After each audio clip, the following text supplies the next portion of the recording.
Welcome to the PewterCast. I am Brent Allen, your host, and I am so excited to have you guys here with us tonight. Have a very fun episode here on deck, but it's not just me here by myself. As always, I've got my co-host with me, Ren Daxt. Ren, how you doing tonight, buddy? Oh, I'm good. We're almost there, my friend. We're almost there. Almost there. I have been pretty absent on Twitter like the past probably 3 or 4 days. I've noticed. And it's just because like there's nothing left to talk about. Like there's it's so up in the air this year. The draft is so up in the air. Yeah.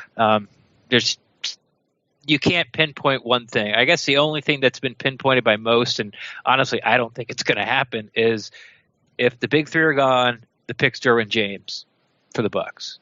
That's what a lot of people are saying. Yeah. Yeah, that seems to be like sort of the narrative that no one's disputing or putting up a big argument against. But honestly, I don't think it's going to happen. I don't.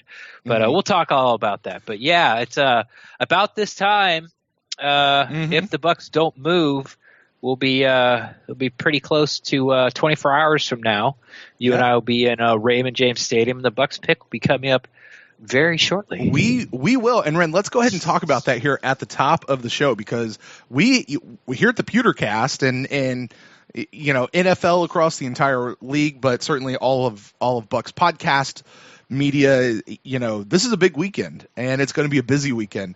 We know that our friends over at Pewter Report are doing something on YouTube. I know that a lot of our podcasting friends are going to be doing their own show, but you and I, Ren, as you just mentioned, we are going to be at Raymond James Stadium at the draft party that is happening there. We'll have special access to some of the different areas over there.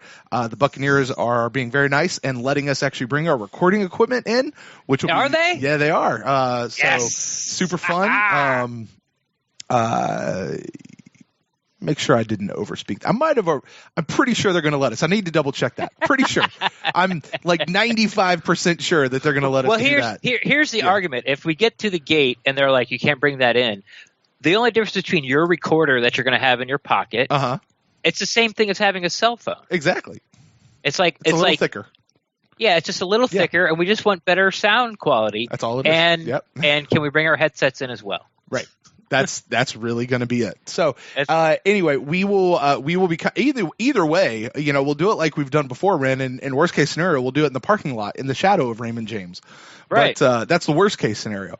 But we can still say we're live at Raymond James. We will. So you guys can check us out tomorrow night, Mixler.com. Stay tuned to our Twitter feed, because I'm not entirely sure when we'll go live. I imagine, Ren, it'll be fairly close to right after the pick.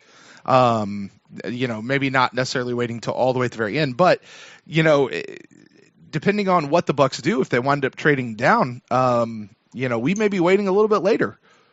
So, yeah. I mean, like I said, it could go. I think this draft is going to go off the rails pretty quick. I have sort of a dream scenario in my head that's going to screw everything up like right off the bat. Oh yeah, and I just hope it happens. I think it'll be hilarious. Well, that is actually what this show is, Ren, that we're going to be talking about. By the way, like I said, we are going to be coming live, but one thing that we will be able to do, we'll finish out. We are going to have a show, Ren, that you and I will record at the end of day 2, and then we'll also do a short recap at the end of day 3. But then, Sunday night, 9 o'clock at our regular Instant Cast time, we are going to be going live on Mixler through our Instant Cast platform. You guys will be able to join us there. And we've got lots of our podcasting friends who are going to join us for this show. This is like a big blowout show for recapping the draft, and you can join us live on Mixler. Our buddy Gene over at Buck What You Heard, he's going to be a part of the show. He'll be broadcasting live through his channel and his podcast over there on YouTube.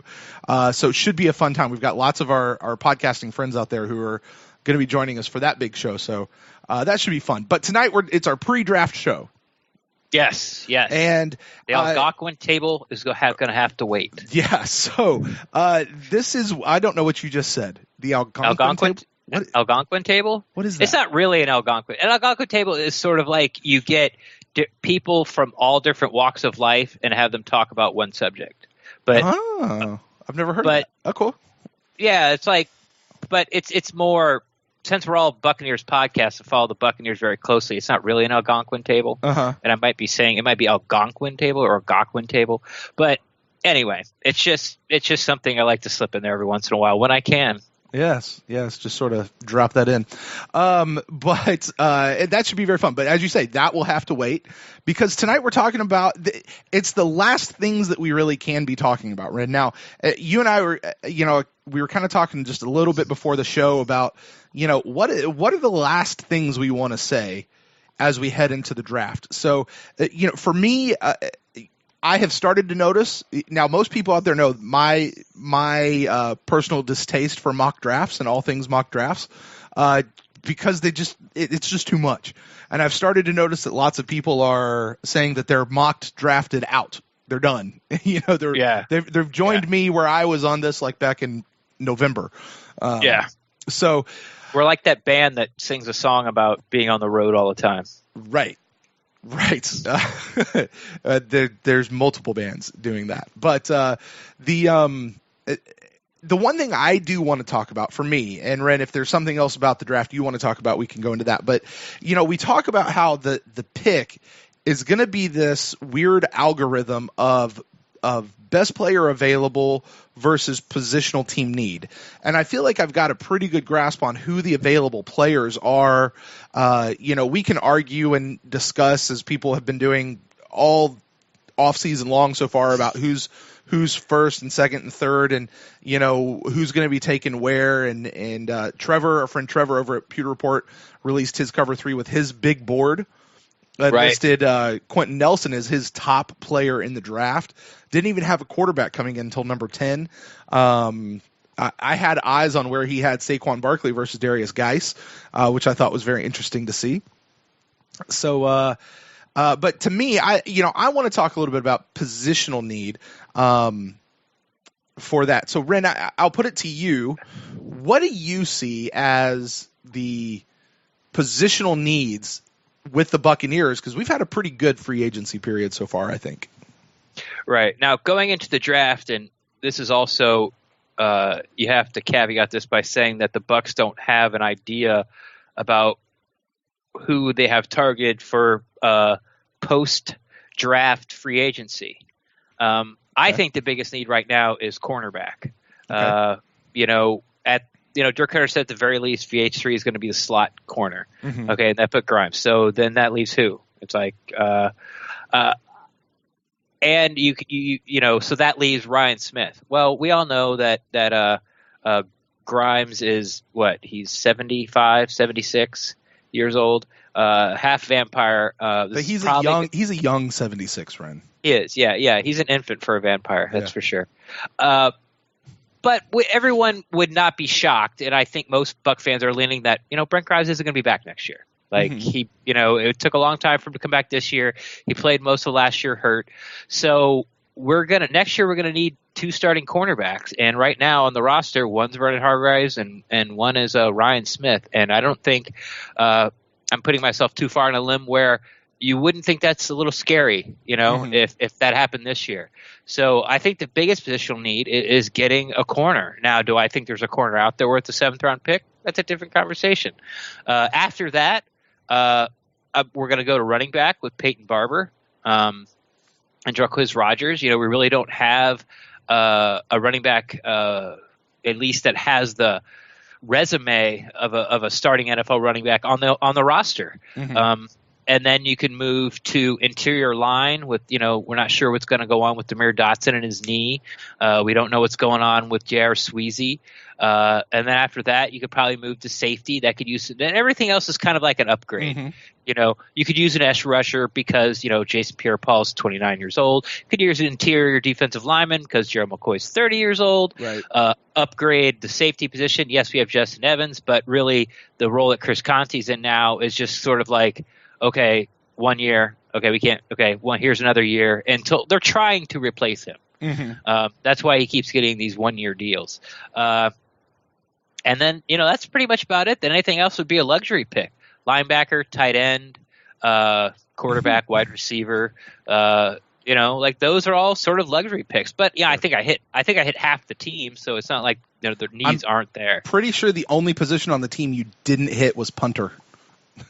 Kicker. Yeah, or kicker. To me though, and I hear everything that you're saying. To me, the number one positional need on this team, and I might be biased, but I think it's offensive line. I hear what people are saying at cornerback. I hear what people are saying at running back. With running back with Peyton Barber, especially, I thought he did enough last year to certainly warrant. If we had to go into the season with Peyton Barber as our number one running back, if the offensive line was fixed, if the offensive line was set, I would. While that's not a long-term solution, it might be. I don't know. It could be. He could come out and completely surprise us, and I hope he does. But I think he would be okay for a season. And loved him at the end of last season. Is cornerback? Can we run with Ryan Smith again this year and Vernon Hargreaves? Maybe Vernon Hargreaves has some big resurgence and he moves back to the outside, and then we have Brent Grimes. So who knows exactly what's going to happen there? I don't know. But the offensive line. And you nailed it when you were talking about it, Ren. It's the right side of the line. Now, the move we made earlier this year with Ryan Jensen, moving Ali over to the left side, putting him next to Donovan, that whole left side to me feels real secure. It's the right side that's just a big question mark. I mean, because as you mentioned, you got Demar Dotson, who just had, was it knee surgery or ankle surgery or something like that?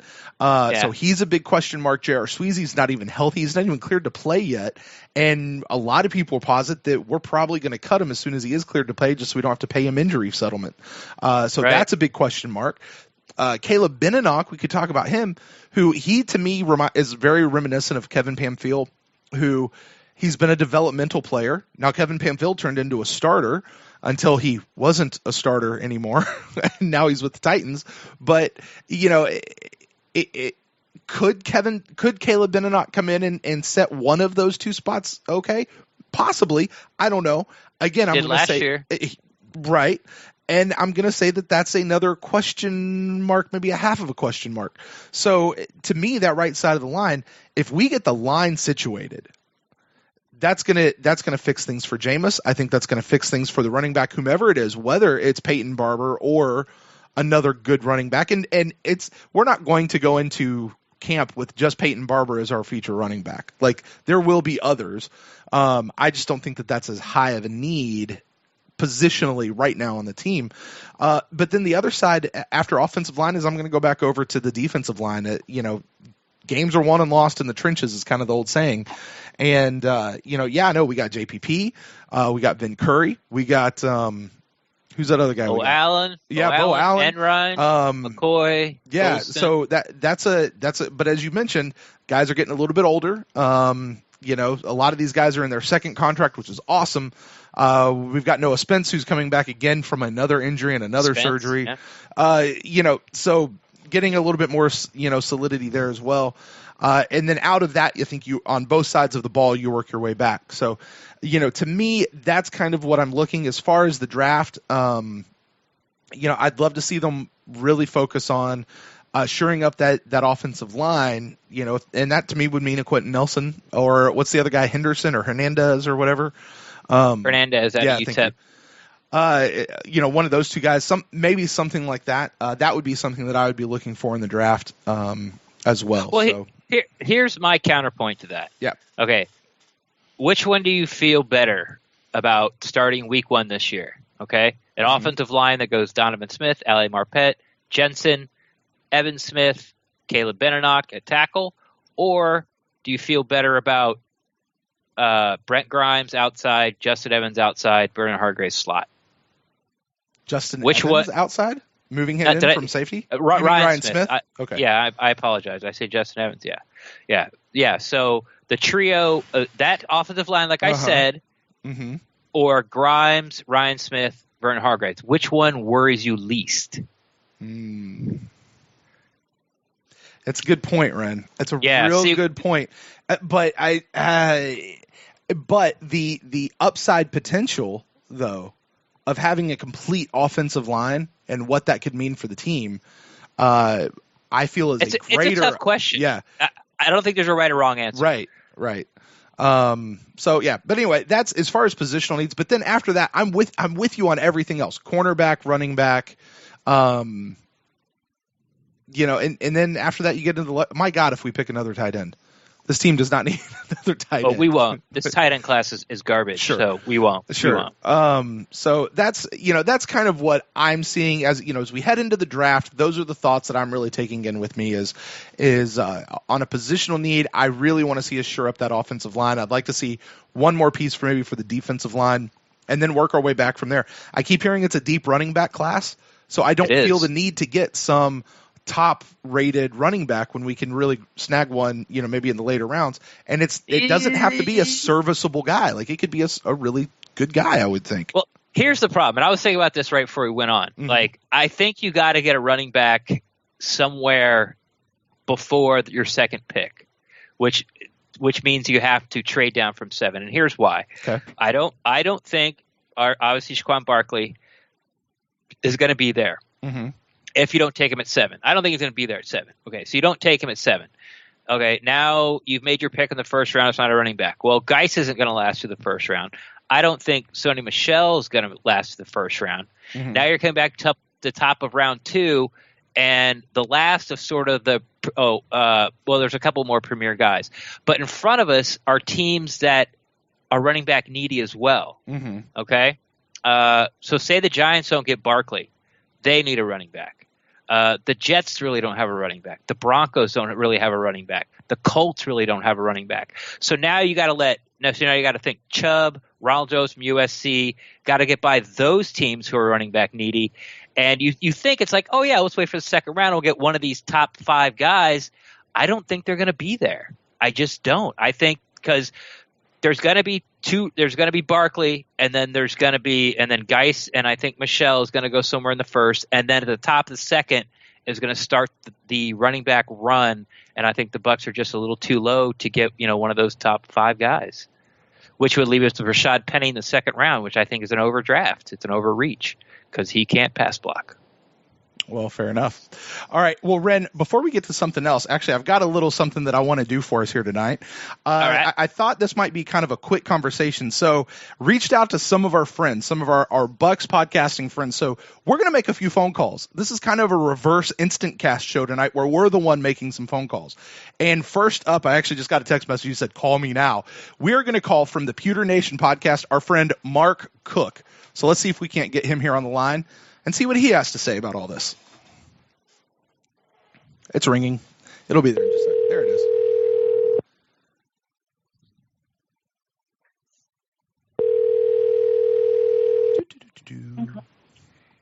Hello. Is this Mark Cook? That be me. Hey, Mark. This is Brent and Ren from the PewterCast. How's it going tonight, buddy? What's up, Mark? Going good, fellas. Good. I'm tired. I'm old. Past my bedtime. Hey, you better get some sleep because you're going to have a busy next couple of days here, my friend. Yeah, I'll get a couple naps in tomorrow. Actually, I've got more work to do. We're putting up our Trevor, Scott, and I are doing our own 32-team mock that we'll have up later tonight or first thing in the morning. So just one more last mock for everybody to salivate over or just crumple up and throw away because people are getting kind of tired of it. We were just discussing that. Well, Mark, we're here tonight just kind of talking about the idea of what do you want to see happen in the draft? So, you can put this on as whatever little bit of fandom might be left in those bones of yours or even just professionally working with the Pewter Report. But what are you looking for? What are you hoping to see come out, tomorrow night and then certainly over the next couple of days as well? Well, I mean, I don't, there's not anything that I really hope per se, I guess I could say I hope they come away with 6 good players as it sits right now, maybe 7 if they make a trade and get that third rounder back. But I want to see this team draft a good 7th rounder. I'm tired of the Danny Vitalis, the Joey ISFs. Okay, we need a solid 7th rounder like a Eddie Pinero kicker out of Florida, something along those lines. Not really. I don't want that to happen either. But I really would like to. I I really want to see this team come away with a running back in the first couple rounds. I know there's some holes on defense, cornerback and things like that. There's not a cornerback that I'm sold on at number 7. Maybe some guys available at the top of the second round, but I just think this team really needs. Look, they've got Peyton Barber and Jacquizz Rodgers as the running backs right now, and that's a huge glaring need in my opinion. When you've got everything else you need on offense. Again, if there were some holes on the offense besides running back, maybe it's not that critical. Okay, we're gonna build and see what we can do with Peyton Barber, give him a shot. But this offense is primed and ready. And Jameis Winston's going in his 4th year. You've got weapons. Deshaun's going to be here this year. You don't know if he's going to be here next year. So I just, to me, it would be a waste of an offense not to have a premier running back. And maybe Peyton Barber can be that guy, but he didn't show me enough last year to prove to me that he's a dynamic running back. A solid running back, sure, but not a dynamic running back. And I think that's just all this offense is lacking right now. And I think it's just going to make Jameis Winston that much better of a quarterback to have the threat and the production of a real running game, something that, he hasn't really had since his rookie year. I think that was the year that Doug Martin and Charles Sims teamed up for, a ton of yards. But right. And you saw how well he played as a rookie. I would like to see him in his 4th year with that same type of threat behind him. Yeah, you sort of talked about it. It's a hard spot for the Buccaneers this year. Without that 3rd rounder that they gave up for JPP, it kind of sticks them behind the 8 ball because, like you said, the running back is such a glaring need. But then there's a glaring need at cornerback. But neither of those 2 positions, especially cornerback, you feel like you could take at 7. So 7, you kind of like take the best player available. Well, it's not going to be Barkley because he's probably going to be gone. Well, now you have 1 pick to fill 2 needs because you don't have a 3rd rounder. I think Jason Light's going to have to do some moving, or like you're going to have to go in with like maybe a Rashad Penny instead of a Sony Michel, at the running back position and take someone later that aren't one of these big 5-horse studs in the running back spot. Yeah, and we know the Buccaneers like some of the guys on down the list a little bit, but listen, let's be honest. He also liked Jeremy McNichols last year. That didn't pan out. So, I think they're going to have to, if they're going to get a running back that's going to be a stud running back, they're going to have to hope Barkley falls, which he's not. And if he doesn't, which he's not, then you've got to look at that pick in the 2nd round. I don't think this team is trading back. I know that's everybody. I say everybody. The Twitter world is abuzz of Buccaneers trading back. And it is a slim possibility if one of the quarterbacks is there and one of these quarterback-needy teams just offers the farm, then I think you see Jason Light do that. But Jason Light and the Buccaneer organization thinks they are going to draft a Pro Bowl player at number 7. Whoever they end up with at number 7 is going to be a Pro Bowl player. When you get 12, 15, into the 20s, then it's more of a gamble. If they want to draft a Pro Bowl player and they think if they sit pat at 7, they're going to be able to do that, whether it be Quentin Nelson or Derwin James or if Barkley were to fall. Chubb's not going to fall. But again, we didn't say OJ was going to fall last year either. So I don't think they're trading back. I really don't. But anything is possible. We'll see how things start to fall tomorrow. But that running back position is critical. And I think if they're going to find that impact guy, it's going to have to be. Again, let's remember a couple of years ago, like when people didn't even want running backs in the 1st round at all, or even in the 2nd round. And you saw the success of guys like Alvin Kamara last year and some other running backs, Kareem Hunt in the 3rd round. Right. That production of those guys, I think, kind of bumps those those rank-type players up 1 round, if that makes any sense. What was a 3rd-round guy last year is a 2nd-round guy this year, and a 2nd-round guy this year could be a late 1st-rounder, if that makes any sense. And it's a copycat league. Teams saw what the Saints were able to do and what Kansas City was able to do. And, and really Jason Light, talking to him at the NFL owners meeting, I asked him what kind of year he thought Dalvin would have had he stayed healthy. And he thought he was, going to have a great year. He said he's a special running back. So, anyway, we'll see how things pan out for him. But, I just can't imagine. And again, it's not anything against Peyton Barber personally. I just, I want to see a guy that is a threat to break it, as a guy that's a complete 3-down back, and I don't see Peyton Barber as that guy.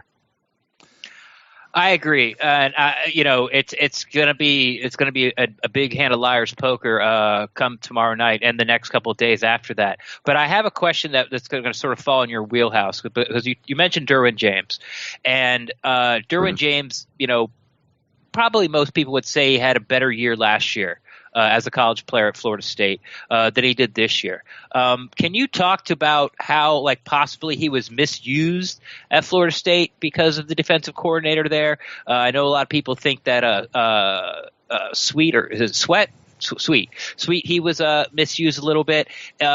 Is Derwin just this guy that was just sort of stuck in a bad system, or can he come in and sort of be that hybrid Pro Bowl player?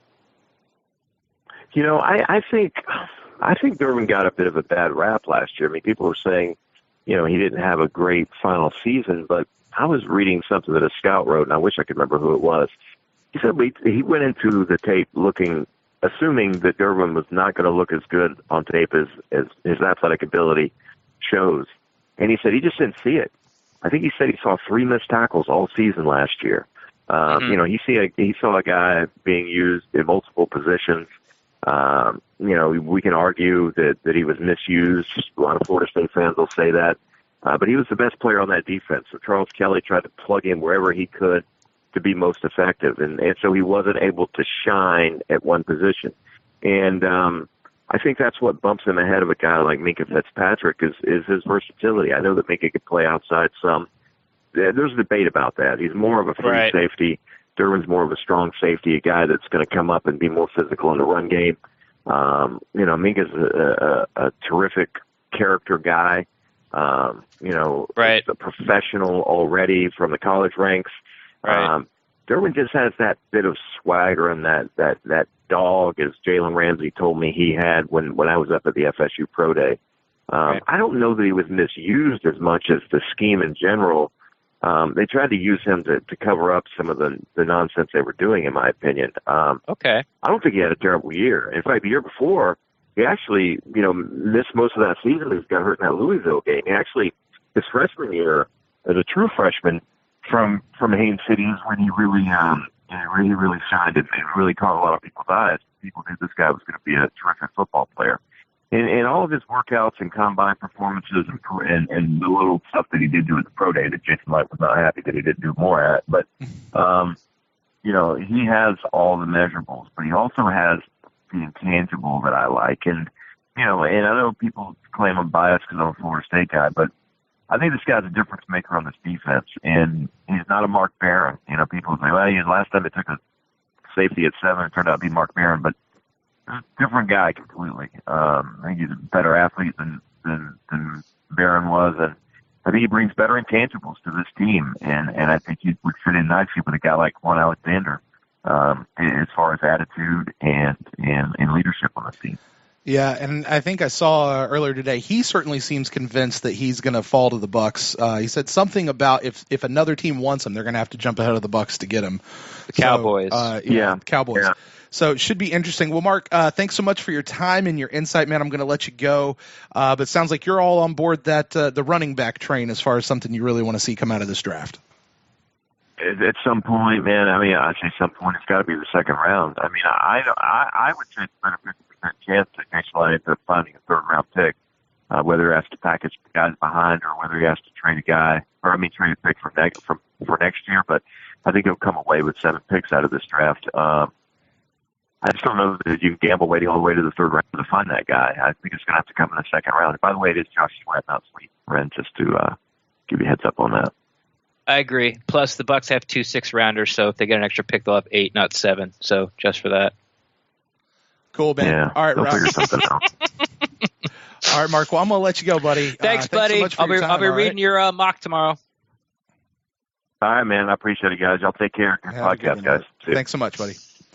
All right, Mark Cook of the Pewter Nation podcast, also PewterReport.com. You guys know him. There's no question as who that is. So, he seems convinced that there's no big issues with the offensive line outside of that running back position. So, yeah, we'll see. Maybe I'm overplaying the whole offensive line thing. No, I think it's right there behind you. Yeah. And if the Bucs were a little lower, yeah, you just had to listen to what he said. He said at 7 they're going to pick the best player available. Right. Like they really don't Right. care. It's not going to be a wide receiver because all the wide receivers stink. But it wouldn't be. It's not going to be a tight end. All the tight ends stink. It's not going to be a quarterback because we got Jameis. Besides that, they'll take the BPA on the board. And according to them and according to everybody, pretty much all the beat reporters come out and said it. It's going to be Derwin. It's probably going to be Derwin James. Who we calling? We are calling our friend Gene from Buck What You Heard. Let's get him on here. He's actually going to go live with his show here in just a few minutes. So I want to get him right before he goes on. All right. We'll see. We'll see if we can't get him. Hopefully it's not too late for him there. Too late for him. Yeah. He's in Arizona. Yeah. We'll see. Oh, Gene, what's going on, my friend? This is Brent and Ren with the PewterCast. How's it going, buddy? doing good, my friend. How you doing? Not too bad, not too bad. Hey, listen, I know you've got a show coming up here in just a few minutes, so I want to be super quick. We're talking about the draft. It's our pre-draft show. Gene, what are you looking for tomorrow, Friday, Saturday, coming out of the draft with the Tampa Bay Buccaneers? I'm looking for more help in the trenches, number one. Number two, I'm looking for a running game. I think that the strength of the Tampa Bay Buccaneers is the offense. Mm-hmm. And what you need to do is get a running game to complement those tight ends and wide receivers and some of the moves that you've made along that offensive line. And getting a dynamic running back is going to be the difference maker. Yeah. I don't expect to see that in the first round. I do expect to see that in the later rounds. But this is such a running back rich draft this year. I expect to see some quality backs picked up. Yeah, it should be. You know, we were just talking to Mark Cook over at the Pewter Nation podcast, and he was basically saying the same thing. He was very much on this the running back train. Ren, I know that's kind of where you were as well. I was more for the trenches. I'm more on the offensive line, still on the offensive side of the ball. I'm more on the offensive line. That right side of the line really worries me. And, you know, yeah. I would rather go in with a strong offensive line and Peyton Barber back there than a offensive line and whatever, you know, what I'd rather. Maybe. Yeah. You know, we need a solid line. I know a lot of people, a lot of fans have been giving me grief because I'm not on the Derwin James hype train. I'm sorry. Number 7 pick is really high for a secondary player, unless he's a special Sean Taylor, Ed Reed type player. I guess for me, I just don't see it because there's so many other holes that will help your team, right out of the gate. For instance, a defensive tackle or an offensive lineman, as you mentioned, somebody in the trenches that can be a difference maker right out of the gate.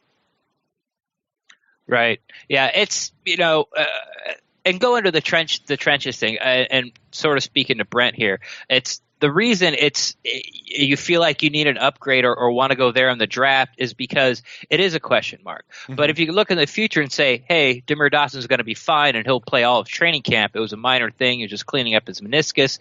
So he'll be at tackle. And then even if you just go J.R. Sweezy isn't on the team, you could just slide Caleb Benedict in there. So if you have those 5 guys with the right side being Jensen, Benedict, Dotson, do you not just switch over to running back? But I'm with Gene also with, interior line help on the defensive line. But 7's such a tough spot for us this year, Mm-hmm. It's like there's not an interior defensive lineman there. There's only seemed to be one edge rusher there. He's not going to be there. So it's like 7's kind of screwing with us. Okay, you get a running back, but 7 possibly is probably too high for Geist or definitely Michelle or Chubb. And then when you go into the second round, it's almost too low for a Geist, Michelle, Chubb, Vita Vea, who's the guy out of Boston College, the other edge rusher after Chubb, Harold Landry, those guys. Like, mm-hmm. So we're sort of in this spot where like the A++ chippers will probably be gone, and then the next tier will probably be gone by, and then the 7 pick's too high for the next tier, but our pick in the second round is too low to get like sort of tier 1A. it's just it's going to be interesting. So. You know, I have to ask you guys. You know, I've heard Minkah Fitzpatrick's name mentioned. I've heard Derwin James' name mentioned. I've heard Denzel Ward's name mentioned. Are any of these guys really? If let's say, for instance, there was no quarterback rush to grab a quarterback, right? Are these guys top 5, top 10 picks? Are they really? I mean, is that somebody that you're looking best player on the board? And you're grabbing one of these 3 guys. Is that, in your opinion, based on what you see, is that the case? I like Minkah. You know, like Brent said a little bit earlier, we were just talking to Mark Cook, and some of the things that he said that I've been thinking is he's a pro ready. You know, he's sort of like the Chris Godwin type of mold. You know, he's been running like a pro-style defense. They call him Nick Saban's kid. He's always where he's supposed to be. He's just ready to go and step in. And, you know, you watch the national playoff games in college, like those 2 games they played, the national championship game before that, and you watch it, you're like, wow, this guy's like top 5 pick, no problem. And then we get to the draft process. It's like, oh, where do you play in the NFL? And no one kind of talks about him. But he's a top 10 player on everyone's board. Like, no matter like who it is, he's a top 10 player. So, I'm with you sort of on the Derwin James thing. I don't know. Maybe I don't know enough about him. But if it came down to me personally, between the 2, I'm a Minkah guy. And I think, you know, like you said, he'd be a top 5 pick if we didn't have this quarterback, you know, bonanza up top. Right. And I just don't know if I have a safety hangover from Mark Barron and secondary hangover from Vernon Hargreaves. I just, you know, I don't know. Yeah. Do you risk a number 7 pick on these guys? I mean, will they produce? Yeah.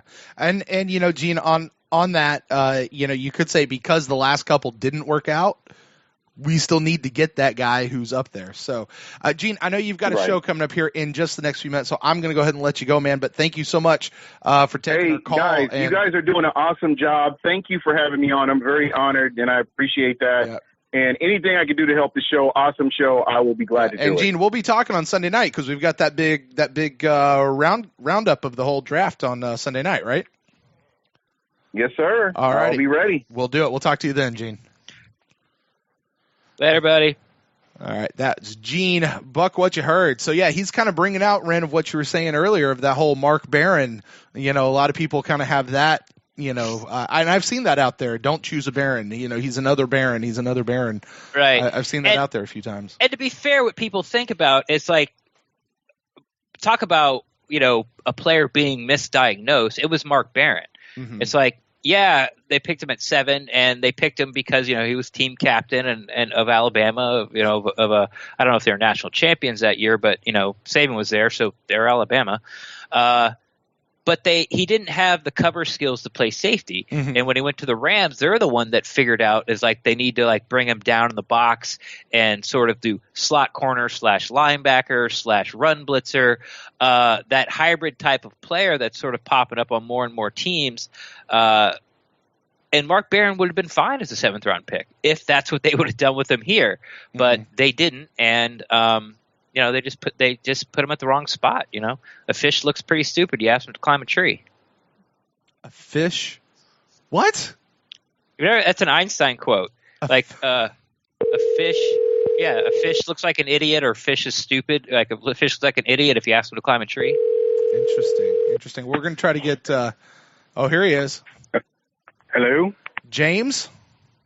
That would be me. This is James Yarko from the Locked On Bucs podcast, who took a page out of our book, Ren. I don't know if you know, but he took one episode and divided it up into 3, made his own little trilogy.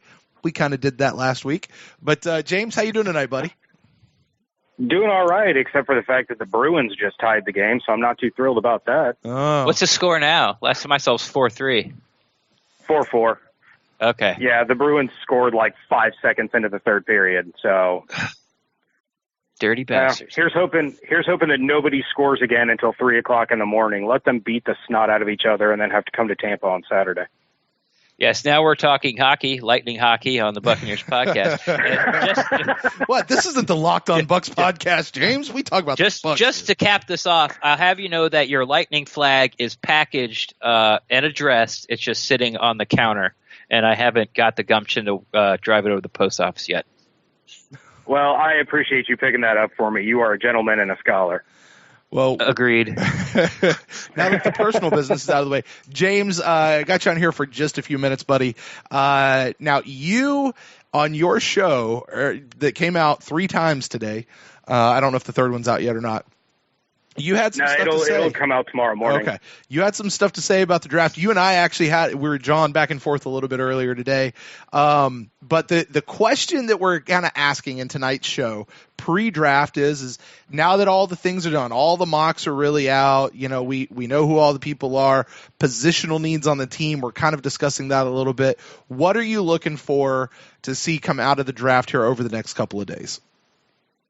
I need to see a running back with one of the first 2 picks. I don't care if they trade back in the first round and they get one, if they trade with the Bills and they get one at 12 or 22, if they wait and they get one in the second round, as long as they come out with a running back with one of the first 2 picks, I'll be a happy camper.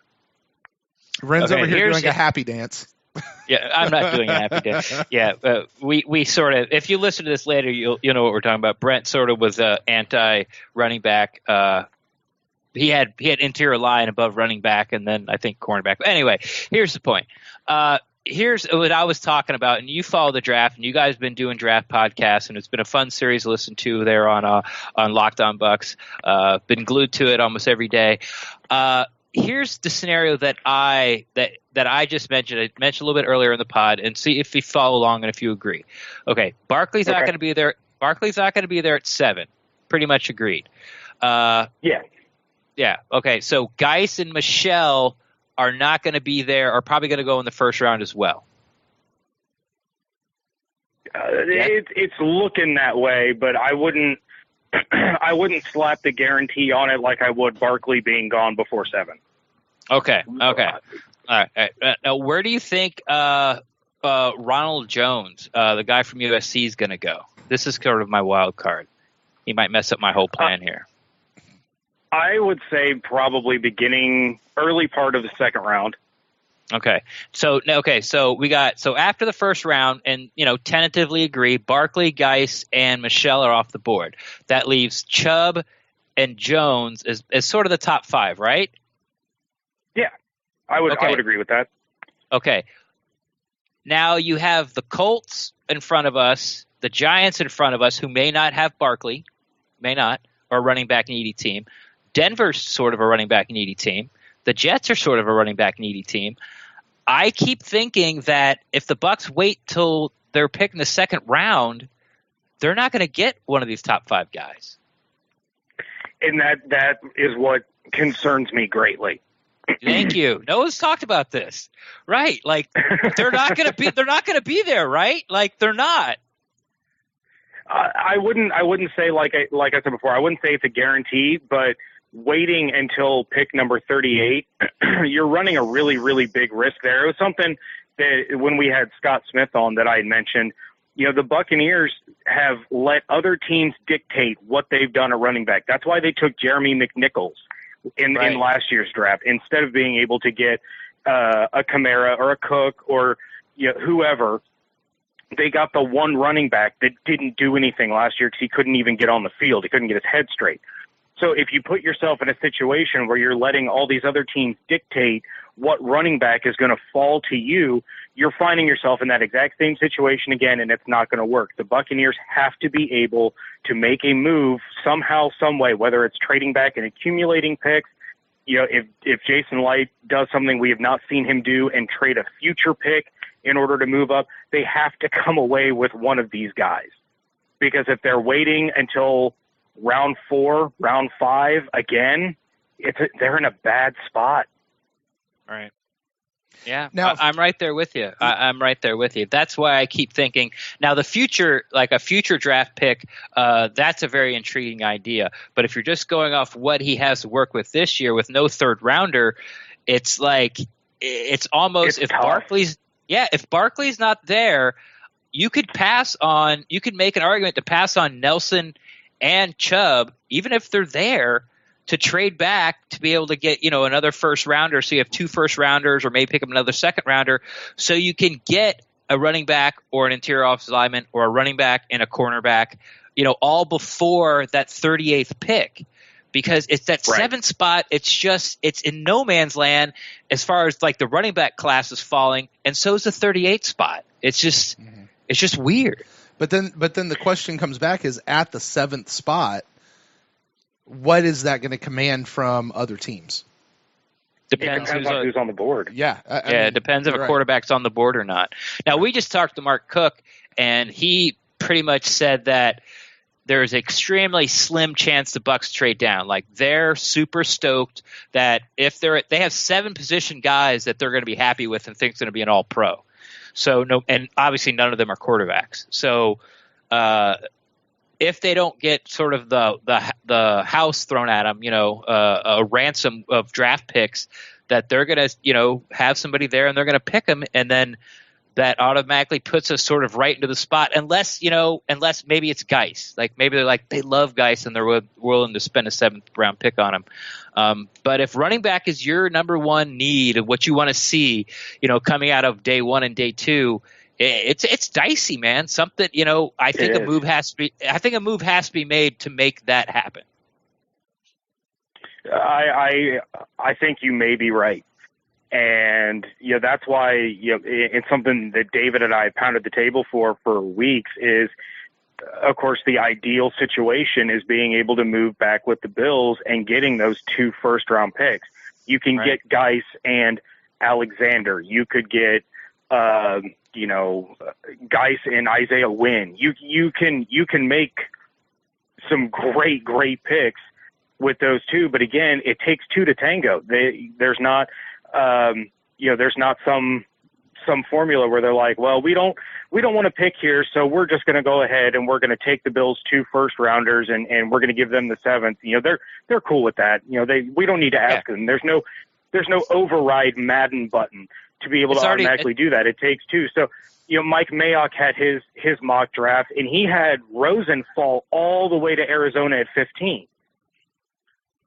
So if that situation arises, you would think that the Buccaneers might be getting some phone calls, and like you just said, what Mark told you, it would take a king's ransom for them to move out of that spot. But to me, when you're moving up for a quarterback, and if you're involved in a bidding war between, we'll say the Cardinals, the Bills, and the Dolphins, you could end up with that king's ransom because you're going to be on a conference call saying, well, look, this guy's offering me all this. Can you do better? Is this really your guy? What are you willing to give up for him?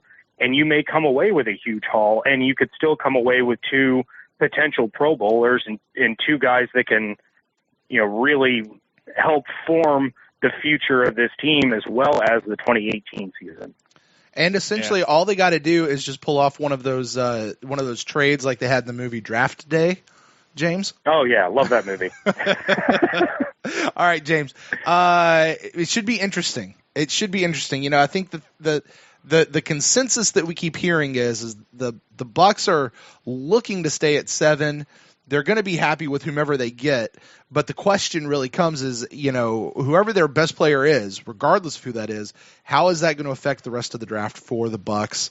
And it just depends on who that first person is that's going to be there. Yeah, we gotta wait on that first domino to fall, and I'm approaching draft night the same way that I did 2 years ago. I wanted nothing to do with Vernon Hargreaves. I did not want the Buccaneers to draft him. That was their pick. I was angry about it for the rest of that night, but I was like, you know what? I'll reserve judgment until I see what else they do. And sure enough, they are able to grab Noah Spence, and I kind of calmed down a little bit. So I may be mad at whoever their pick is tomorrow night, but I'm not going to be screaming and throwing things until I see how the rest of this draft plays out. Because, guys, I think we're in for a wild ride. I think things are going to get real crazy. I agree. It should be interesting, James. And I've said Ren has kind of said you got to wait until at least week 6 of the season before we judge anything. Free agents, I'm going to even apply that to this draft class. We'll have to wait until we see how they're actually shaping out and how they're playing before we really get there. So should be interesting, buddy. But I'm going to go ahead and let you go for tonight, and we'll definitely be talking to you after the draft. All right. All right, sounds good. Look forward to listening to the show while I'm on my way to work at 2:30 in the morning. Get you some beauty sleep, brother. Thanks, James. All right, James Yarko of the Locked On Bucs podcast, which has been fun. They've been growing. They've been doing some new things over there, so I like that. Ren, I've got a guy we're going to call. Oh yeah? Yeah. Back to back. Yeah, this will be a fun one. I've got 2 more guys lined up that we're going to give a call and see what they think. This one is coming to us kind of what I call our sister podcast. They started right about the same time as we did. We're calling Ben from the Bucs and Brews podcast, sort of a different flavor than what we do, but they've got a special place in my heart for sure. Just kind of having started saying Ben. I think Ben was he was one of our very early guests on this show, back before you were a part of this show. So, if he answers the phone, Ben. What's going on? Is this the PewterCast? This is Brent and Ren with the PewterCast. Ben, how you doing, buddy? I'm doing all right. How are you? Man, not too bad, not too bad. I was just telling Ren here. I said I think Ben was like either our first or second guest that we ever had on the show, way before he ever joined us. So it's been too long, my friend. Yeah, I was thinking about it, and I was like, man, it's kind of crazy that both of us still got podcasts going. That had to be at least 2 years ago or so. Yeah. Pretty wild to think about. Yeah, it's been a while. Definitely going into I was just saying we're kind of like sister podcasts here. You get franchises that come into the league together, like the Bucs and the Seahawks. Podcasts that came in at the same time, you and us. So. Definitely. Someone call us the Jameis Winston and Marcus Mariota of podcast. There you go. And we are going to beat you. Never mind. Anyway, well, Ben, we are talking tonight. This is kind of our pre-draft show.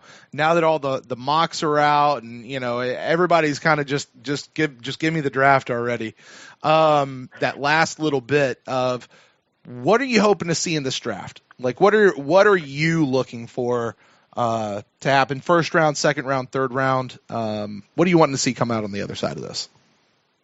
Well, yeah, I definitely subscribe to the top 3 guys.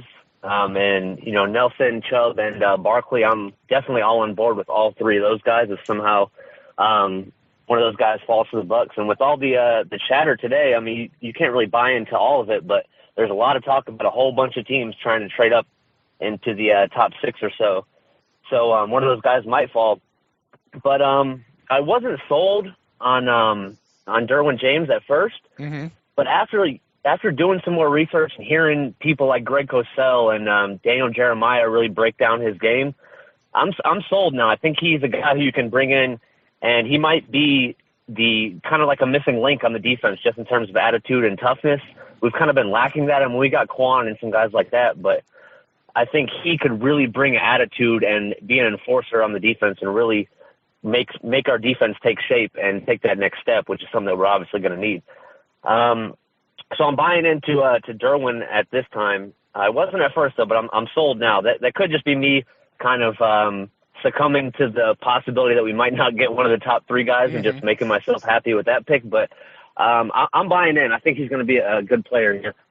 Let me ask you this, Ben. Would you add Derwin to that group of top 3 and kind of make it more like a top 4? Yeah, and I'm not sure if I'm convincing myself of that because I want him to be as good as those guys, but it's hard to find bad things about Derwin. You hear some people say that he didn't make big plays at certain times, but he was also used in college in a way that he's not going to be used in the pros, so he'll have an opportunity to make more plays once he gets a more defined role, I think. Mm-hmm. And it's really hard to find negative things about him, and that's hard to find in a draft prospect. And I think I'm kind of spoiled here being at 7. At 19 last year, we would have died to get a guy like Derwin James, Mm-hmm. And luckily we got O.J. Howard who fell to us. But, I would put him in that top group now just because of what he could do for our defense, just kind of be that missing piece. Hey, Ben, it's Ren here. Listening to you describe, Derwin James, what you think you bring to the Bucs, would it be fair to say that you're hoping that he becomes what we thought TJ Ward was going to be for us last year? Yes. Oh, my God. On our podcast, on Bucs and Brews, once we signed TJ Ward, I proclaimed definitively that TJ Ward was going to be the reason we won the Super Bowl last year. So that was an epic was that before or after failure on my part. Brews there, Ben? But I do think he will bring what I imagine TJ Ward would be, yes. Or at least that's what I would hope for. I mean, you never really know. I mean, I just hope that somewhere along the lines, whoever these guys are, I mean, I'm not going to proclaim myself an expert here, but whoever we get, hopefully we can come out of this draft as 2 or 3 starters, because I think that would make obviously that'll make a huge impact on our team going forward. All right, let's say the Bucs get Derwin James at 7. Now, it's day 2. The first round's been done. The Bucs are picking there at 38. What position and possible players, sort of your dream scenario in your head, fill a position, fill a need? What are you looking for there at the top of the second round, day 2? Well, I think it's fairly common across the board, or consensus, that the Bucs' biggest needs at this point are a cornerback and running back, possibly a guard in there too. We go. There we go. When you think about with Sweezy, I think you agree with me there. I'm not really sold on Sweezy at this point. We've paid him a lot of money. He's done nothing but commit penalties and be hurt. So I'm not really buying into the fact that he's going to be the guy there. And now with Dotson out, you might have to move Benenoch out to tackle. So we need a guy there, and I think we got to find a guard. And in the second round, if we go safety in the first round, which to me isn't one of our hugest needs, but I think could make the biggest impact just in terms of the way we can use Derwin. But hopefully one of these top corners, whether it's a Mike Hughes or, I know the Pewter Report just mocked that both of those guys, but whoever the corners are, whichever one of these top corners falls, because it always happens, 1 or 2 guys who you expect to go in the first round fall to the second round, or one of these running backs. I mean, hopefully we did a whole breakdown of the running backs on our show, and I'm a huge fan, as most people are, of Sony Michel and Darius Geis. I don't see them falling that far, but I'm buying into them. And there's a couple guys that I like later, too, in terms of running backs. But just kind of my ideal scenario is to find a way to fill all those spots. I mean, like I said, I'm not an expert on who the best guys are going to be. I just hope Jason Light is right, and he can select some guys who can fix our team.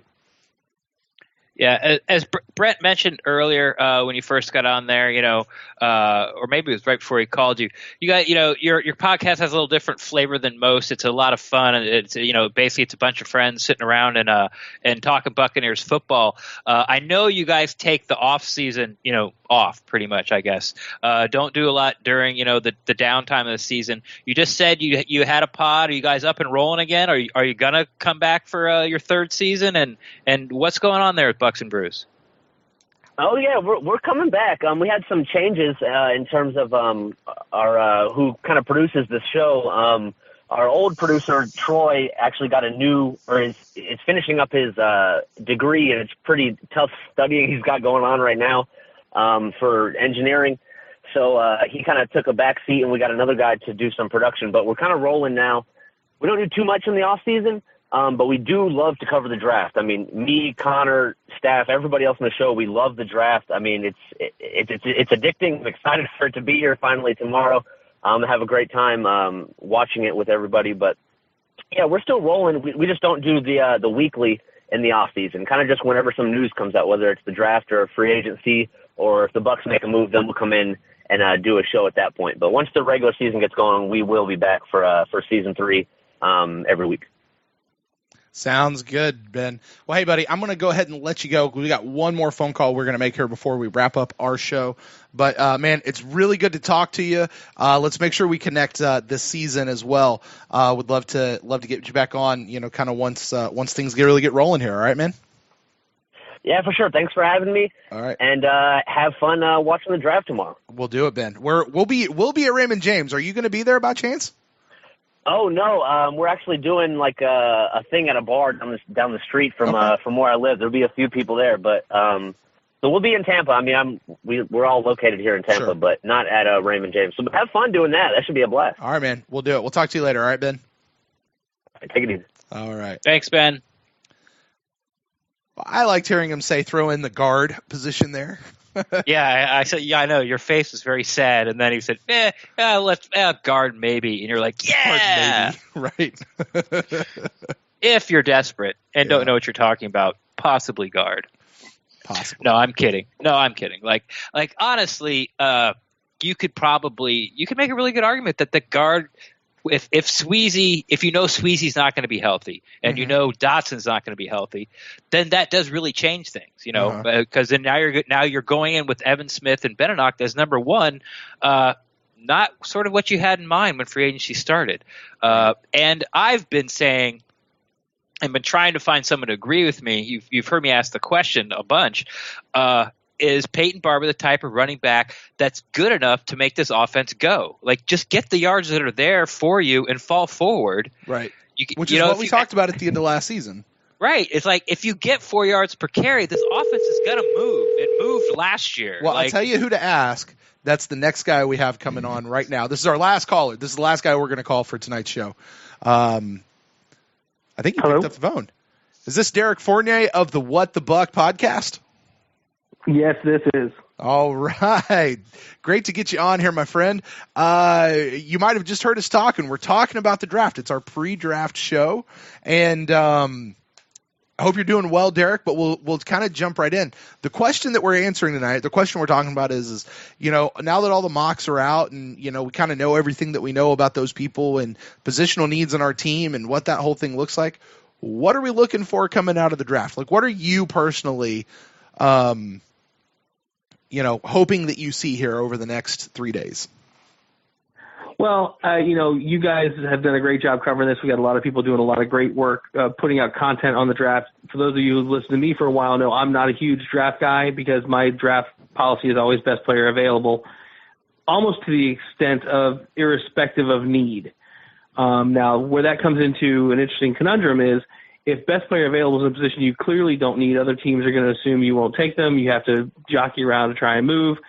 I always go trenches. So if you ask me what I hope happens, I hope Nelson falls to us. I know a lot of people, a lot of really smart football people, in fact, think that you can go get a comparable guard for far less than investing a 7th-round pick. But I see him as a 10, 12-year stalwart, and when you put him in the middle, I think it makes everyone on the offense better, especially Jameis, with the amount of time he has, especially with the tackle-heavy pass rushes that we've seen come into the NFL. Now, that said, I am probably in a minority that thinks Jason Light is very, very bright.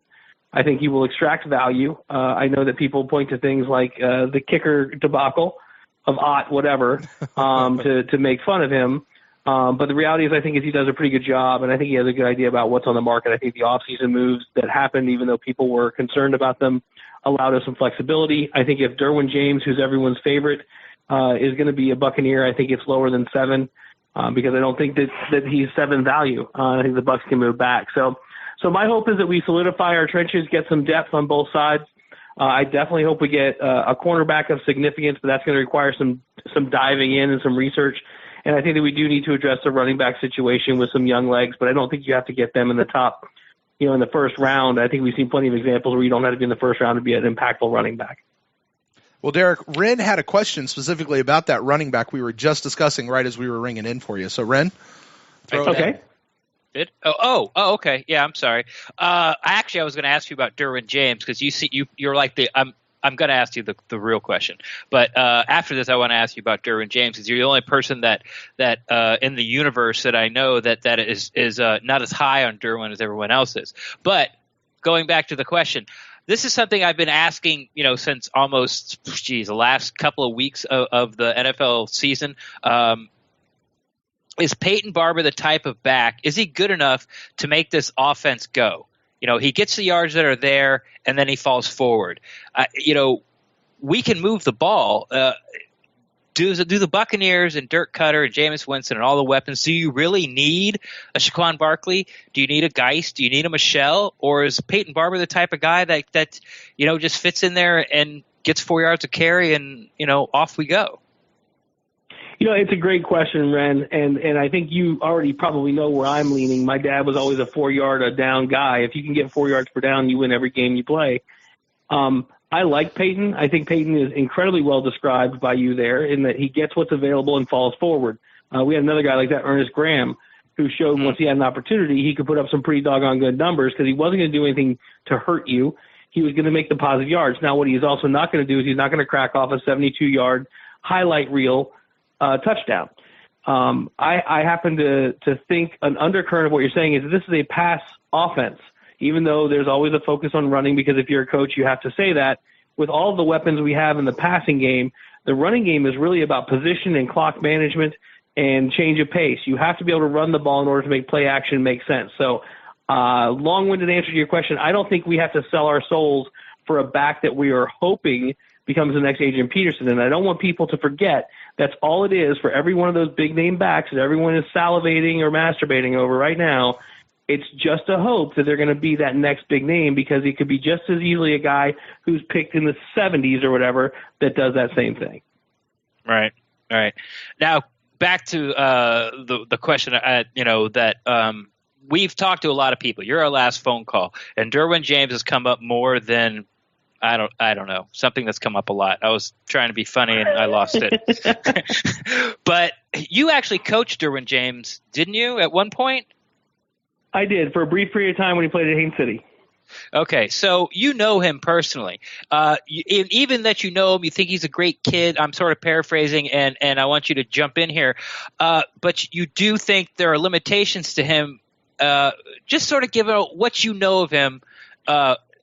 What do you think about Derwin James at the 7th pick, becoming a Buck, and sort of fill in the blanks for me here? Sure. And I kind of went on a little bit of a rant on this the last time we did a show because I was very anti-Derwin at 7, but I want to make sure that people understand, in so much as people really give a crap what I think about it, I'm not anti-Derwin. Derwin is one of the hardest working players I've ever coached. If you ask him to go in and kick field goals, he'd go in and kick field goals to the best of his ability. He is a freakish athlete in almost every possible way. The thing that I had heard so much before the draft at the end of last season were typically Florida State homers or whatever who would tell you he could play every position on the field. He would play every position on the field because he has the desire to. What Derwin is not is a cornerback, and people seem to think that safeties can play corner and corners can play safety.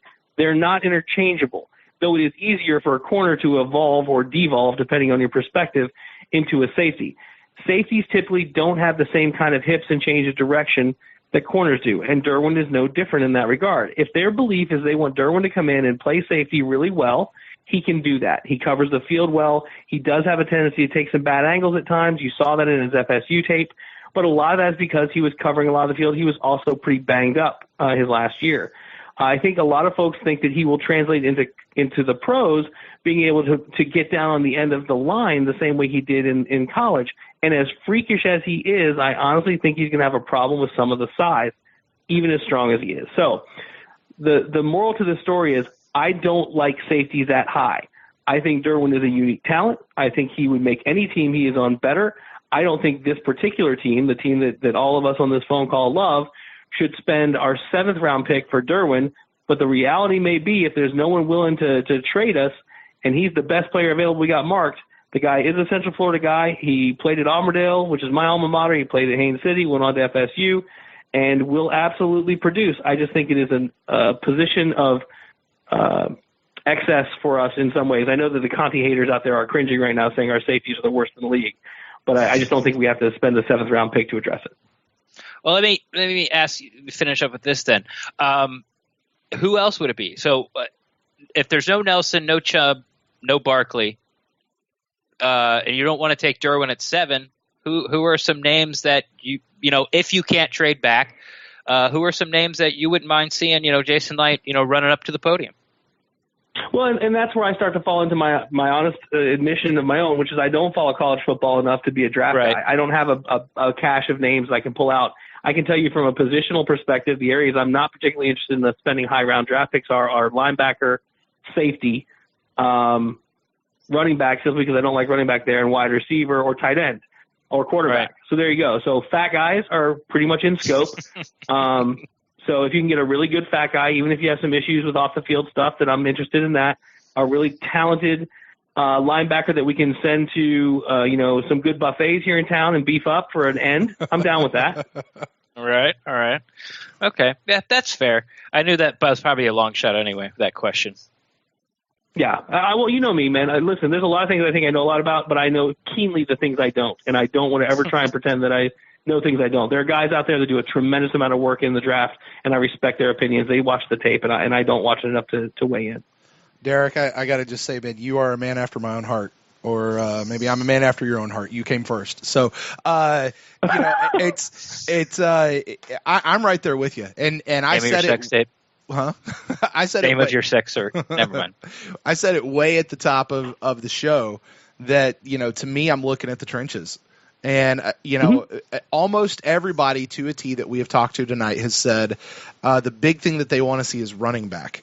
And I get where they're coming from, but, as Ren kind of said at the top of this call, as you have said, and what I said earlier was, we fixed the line, we fixed the trench, we have everything else going on.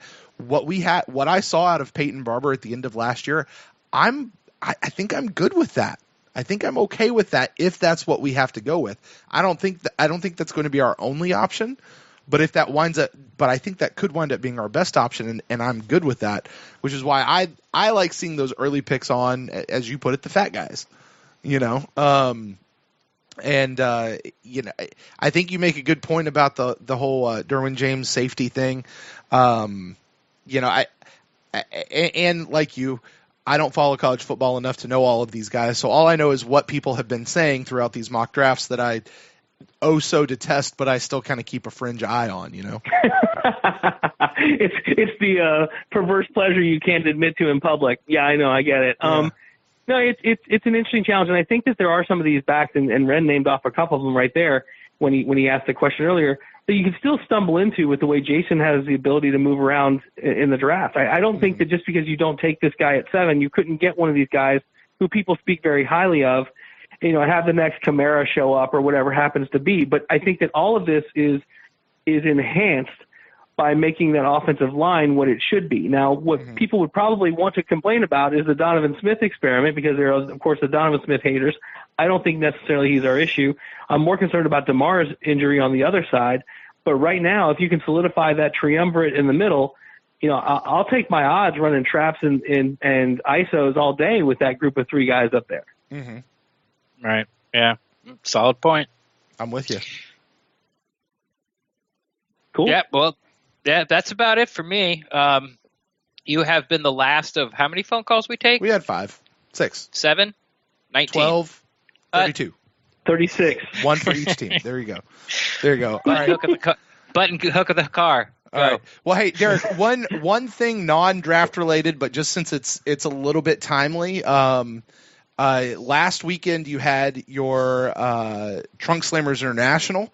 I know you kind of came on about a week earlier, got to do a little bit of plug for that. Just real quick, how did all of that turn out for you? I was trying to make it down, but wasn't able to make it down for the party part of it. Well, we had a great turnout. We ended up right at our maximum on golfers. Everyone had a great time. We're still doing the finances on the back end. I think it's going to have turned out to be very successful. We got a little bit of rain at the end, so a few teams got rained out of a couple of holes. Mm-hmm. But generally speaking, I think everything was very, very successful. We appreciate everyone who supported us, sponsors, donors, players, et cetera. And we should have, I would say within the next 4 weeks, the solidified date for next year's 5th annual Trunk Slammers, so that people can start saving the date for next year. So big thanks to you guys for letting us promote on your podcast and everyone else who helped support us. Awesome, Derek. Awesome. Well, I'm sure we'll be hearing more from you as the off-season progresses, and certainly once we head back into the regular season, man. Absolutely. We'll be back in full swing soon. All right, we'll do it. Thanks so much, Derek. Thanks, Derek. Thanks, guys. All right, Ren. Well, that's you and I have talked quite a bit about what we'd like to see. We've gotten to hear from lots of our fellow podcasting buddies out there about what they would like to see. Yeah, that was a good idea. I like that. Yeah, well, thank you. So we'll turn the corner here, Ren, and man, any kind of, as we wrap up the show, any final thoughts on looking towards the draft, or have you Have you come over to my way of thinking after all those, last little phone calls, or, what's going on with you there? Well, if Quentin Nelson's there at 7, take him. But the odds are that if 4 quarterbacks are taken, here's the thing: one of these two things are going to happen. There's going to be a quarterback of the big 4 available for the Bucs to trade down with somebody, or the Bucs are going to have to be able to draft Barkley, Chubb, or Nelson. Mm-hmm. One of those two things has to happen. Well, actually, that's not true because only 2 quarterbacks could be taken, mm-hmm. and then they go. But all right, but that's what I'm thinking. So it's sort of a win-win. But I just want to sort of pull out some things that I thought were very interesting, from some of the callers. Once again, I want to talk about how Mark Cook, as pretty much has said that the Bucs have a guy at 7 that they're really high on. You remember last year, after they picked O.J. Howard, Jason Light sort of came out of the conference room and said, well, O.J. Howard was one of the guys we weren't going to move for. Yeah. Which means if he was there, we were taking him. So you wonder if, there's 5, 6, 7 guys the Bucs are we're not moving for. Mm-hmm. If he's there, we project him to be a Pro Bowler. We're taking him. And that doesn't. And by the way, that doesn't matter what position he plays. Right. It's truly best player available for them at that point. Right. Yeah. Except for almost it's not going to be wide receiver or tight end. With 2 things: one, none of them will go that high. It's not going to be a quarterback. Right. But pretty much everything else is open. Mm-hmm. Defensive tackle, defensive end, probably not linebacker either. Even though there's some really good ones in the class this year.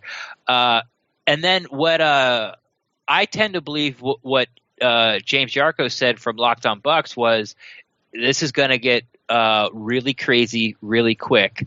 Uh-huh. And here's what I don't think it's going to happen, but I think that it'd be funny if it happened. Mm-hmm. I heard this from somebody else recently, and I can't remember. And I was just too afraid to say it out loud. But it seems to be that the Giants are going to take Barkley at 2, mm-hmm. the running back out of Penn State. The Browns like Barkley. The Browns also have the 4 pick.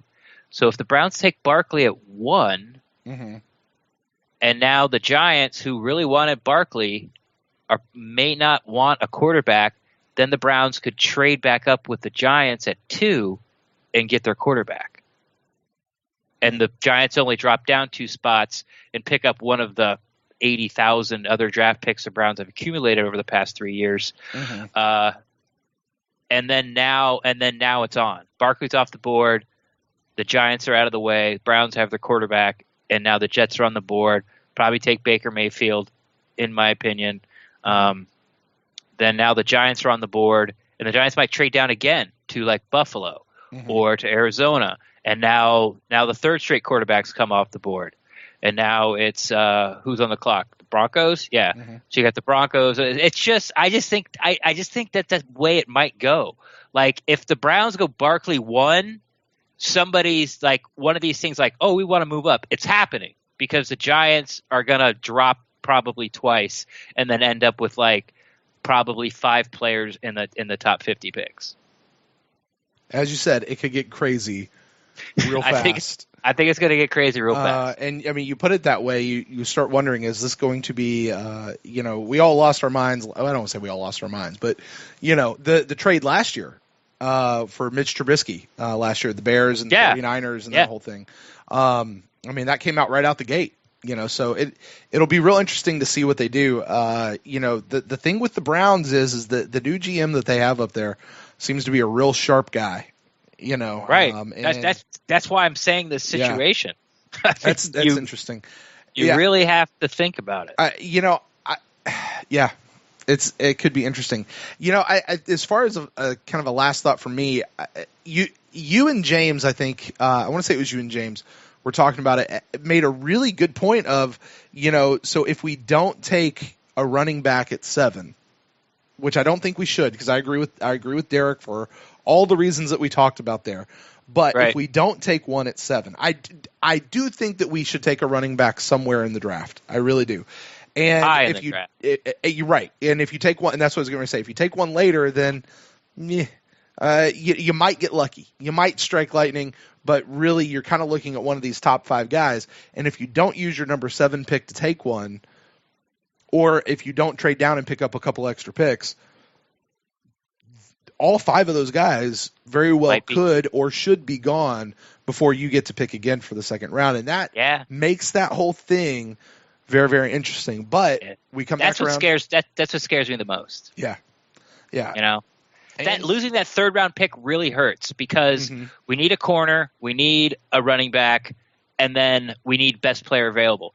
The problem is there's not a running back or a corner that you can take at 7 because Barkley's not going to be there.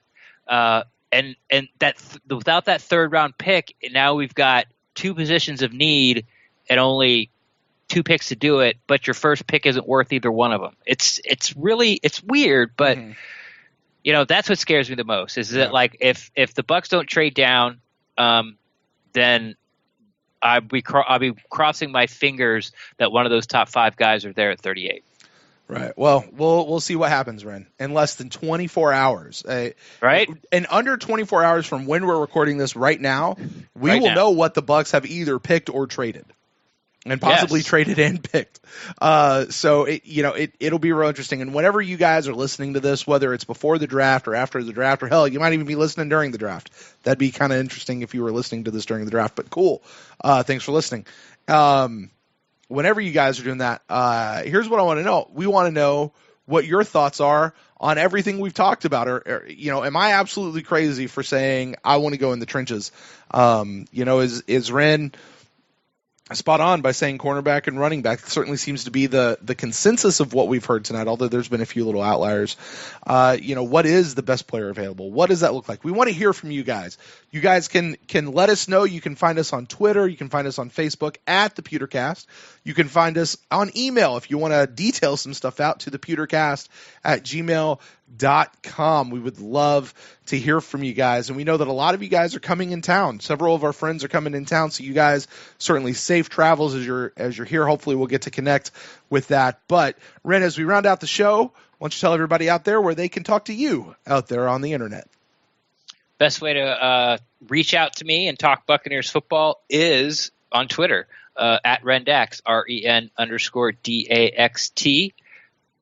I'm always down to talk Buccaneers football. And you can find me personally at Brent Allen Live across all the social medias. And once again, the show is at ThePewterCast at Facebook.com/ThePewterCast and ThePewterCast@gmail.com. Well, guys, the draft is upon us. It is finally here. We're turning the corner. And so until next time, because we'll be talking to you guys tomorrow night, go Bucs.